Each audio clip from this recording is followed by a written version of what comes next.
You think about it, election night happens, 3 weeks we have to wait, which I think is too long to get our special votes counted in this country, and then we get to go to work. And in the last 2 weeks we've made tremendous progress working through massive amounts of detail on policy, working through real mechanisms to make sure that we can process any conflict, tensions and the ways we work together. That's important. And then we've worked through the last thing as we should, which is appointments to get the right people in the right jobs.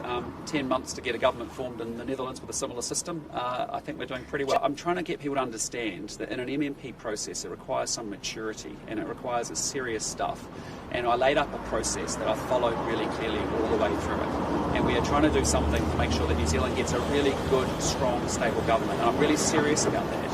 And that's why I've invested in making sure there's a store of chemistry and relationship, but importantly we work our way through policy, work our way through ways of working, work our way through ministerial appointments, and then we're done. I think we have followed a really good process. All three parties have had a very clear set of policy priorities and programs, and we've been able to find a way to, I think, accommodate all of our three needs. The three parties are very aligned around the goals of how to take this country forward, and that is to rebuild our economy, it is to strengthen our public services, it's to make sure we restore law and order, and we're going to work on that together. Within each of the three parties there is incredible talent.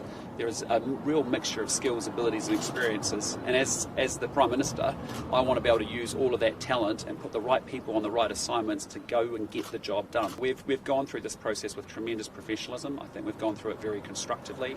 MMP is the system that we work with in New Zealand.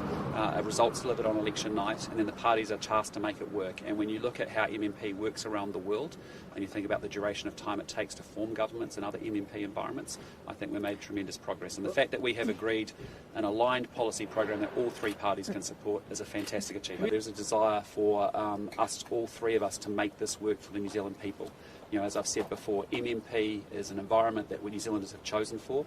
The New Zealand voters are never wrong. Whatever result they give us on election night, we are forced to make it work. We are determined, all three of us, to come together to collaborate, cooperate, work together for the interests of New Zealand. I think they've done that very well. Once we have concluded our negotiations, I know all three party leaders want to move incredibly quickly. We want to get into a 100-day joint government action plan, and as a result, we will then be running Parliament, I suspect, right up until the last week of Christmas.